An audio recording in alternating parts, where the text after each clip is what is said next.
What's going on, Jordan's Archaeology here. Hope you all had a good weekend. Got yet another Rainbow Six Siege video for you guys. Don't worry, got some new videos coming down the line. But I want to talk about losing in this game and how you take a loss and different ways that there is in when it comes to how this game plays out. This is one of those games where losing is something that's going to happen. You can't avoid it. It's going to happen. You're going to lose. No one in this game has a perfect win-loss ratio. You're going to lose.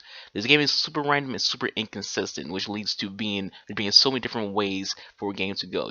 One game can be a complete sweep. You can whoop somebody's ass for nothing. The next game you have a hard fought loss, or in the game after that you have a hard fought win. Then the game after that you just outright get swept. This game can go so many different ways when it comes to winning and losing and getting kills in this game. The thing you'll see it's just like the Dark Souls of shooters. It's nowhere near as good as Dark Souls, but it has that same drive to it. That drive that the game that Dark Souls has that makes us want to beat the game. You want to beat those bosses. Siege is just like that. In Dark Souls, you're going to die. You know that you're going to die. You know that you're going to get beat by a boss. You know what's going to happen when you play the game. But yet you keep playing it. It doesn't matter if you're going to die or not. You still try to keep going and overcome, and you try to defeat what's preventing you from being able to progress in the game. Siege is the same way as Dark Souls in that aspect. You're going to die in Siege. You're going to lose in Siege. But that hunger for wanting to progress, wanting to get to the next rank, wanting to win, wanting to do better will keep you playing it. That's what drives people to play Siege. It's not that it's a great game. It's that there's a hunger that you have as a human being to be competitive.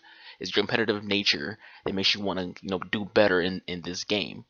In this game, it's hard to tell who is and who isn't a good player because there's so many different variables to consider, so many things that you can throw into the equation of what makes someone good at this game and someone bad at this game. There's a huge learning curve, but there's also so much that can go wrong or so much that can go right depending on different situations in the game. You can get killed every round by not even seeing a single person the entire game because it's all about angles and it's all about how the map flows and how the game flows and how the team flows with you or against you. There's so many different things that can go wrong in Siege, some things can go right in Siege. And there's so many matches in Siege are dictated by the peer-to-peer servers, and this game doesn't run on dedicated servers. This game's peer-to-peer, so it's all connection based. That's another factor for this game. It's based on connection. One game connection speaking perfectly fine, and everyone has a fair game. The next game there can be a host advantage. The second game there can be advantage against you for the other team. They have a host advantage. So connection plays another part in this game. That adds to the consistencies and adds to how the game can or can't play for you.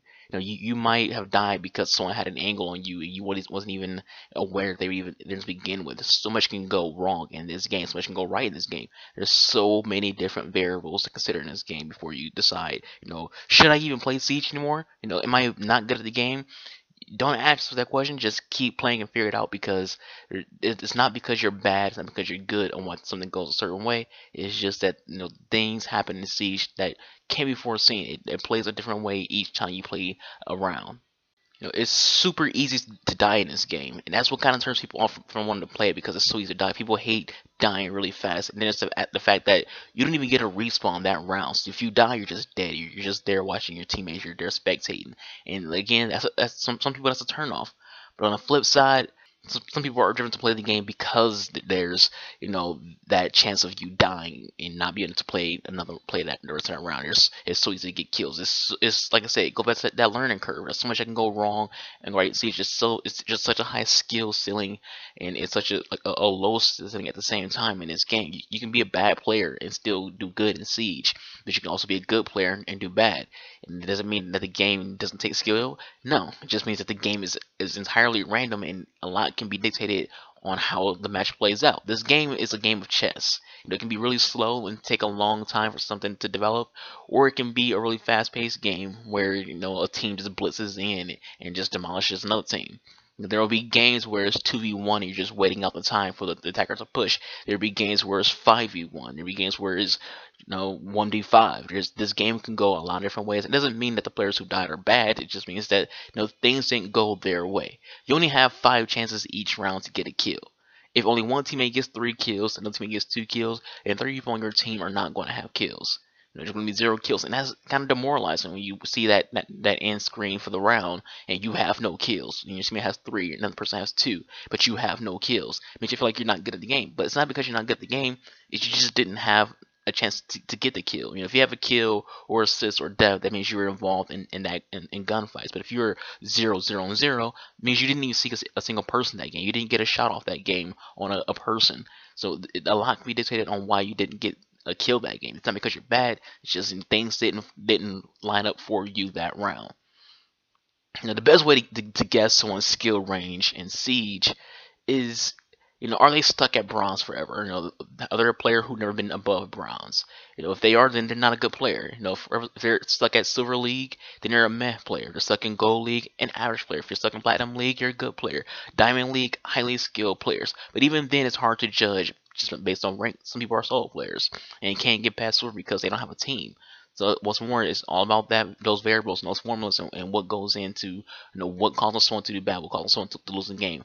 So much can go wrong in Siege. In this game you're watching right now, this clip, this video gameplay you're watching, I was doing the best I could to prevent my team from losing. We were in a hard-fought game, and it didn't end the way we wanted it to end. You know, it went very bad, very fast, and I was trying my best to do what I could. But you know, my teammates, they wasn't lucky. They weren't getting those angles that they could get. They wasn't able to, you know, win those gunfights. And it's not because they're bad at the games, because the game is just weird like that, to where sometimes you just aren't going to get the kill. Sometimes you just aren't going to win. And the way I handle it is, you know, I keep going. And that's kind of the point of this video I want to make, is that when you lose in Siege, you can't give up. You got to keep going. So you see, there's so much that goes into what makes someone a good player, what can lead to a loss, or, you know, what leads to winning. One team might have just better communication. One team might have better teamwork. One team just might be full of items. So much can go into the game. There's so many variables when it comes to this game. So what's my point of this video? I said before that it's all about me having a conversation with you guys about how to take a loss and how to come back from that loss. You know, I used to be someone who took losses very, very hard. I will stop playing the game for a long period of time. I'll just delete Siege because I lost a game. But now I'm someone who, even after losing, I'm just like, okay, who cares? Let's play another game. And I still want to play because you can't rank up by not playing. You can't get better by not playing. You can't overcome what's keeping you from ranking up if you're, you know, not playing the game. You got to figure out what it is that you need to improve on. If you're going to play in a squad, you got to pitch ideas to them on what you can do better and how different strategies you can work on using this operator or that operator, having this flow or that flow. Be more defensive instead of roaming around. Be more aggressive on attack, or be more passive on attack if that's something that you need to be doing. Just pitch ideas to them. If they don't agree with the ideas that you're pitching, they're just like, yeah, fuck it, who cares? We're gonna do what we want to do. Then we need to find a different team. You know, maybe it's time to find, you know, go on like a Discord or a club or any kind of, you know, just to find a new squad to play with, because people you're playing with now, they're not trying to, you know, improve on themselves. They're not trying to improve the team as a whole. They're just trying to, you know, stay in the same situation they're already in and not rank up and not improve in the game. Now you gotta understand that losing is always going to be an option, you know, but so is winning. Winning is also the option too. Chael Sonnen, you know, he's a UFC fighter, a former UFC fighter, and he said a lot of things that during his time as the Ultimate Fighter coach. And some people might not like Chael, some people do like Chael.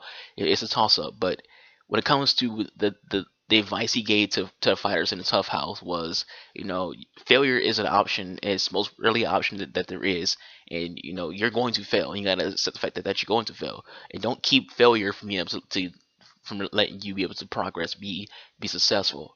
That it applies to Siege. You know, you're going to lose. You accept that you're going to lose in this game. You're going to die in this game. But you're also going to win in this game. You're going to get kills in this game. You know, take a loss as a learning experience. Know what you got to do better and improve upon that. Go to YouTube and see what Pro League players do. Watch tip videos. Go to casual and work on some different strats. But don't give up on the game. Don't give up on yourself because, you know, you had a bad night. The game is always going to be a game where anything can happen. You just got to get better and improve on yourself. And then if you lose the game, which you will, you gotta just let it be a learning experience, bounce off, come back, keep going. I've been the Archangel. Hope you all enjoyed this video. Please do leave any thoughts you have in the comment section below. Thank you all for watching. I'll catch you guys next time. Peace out.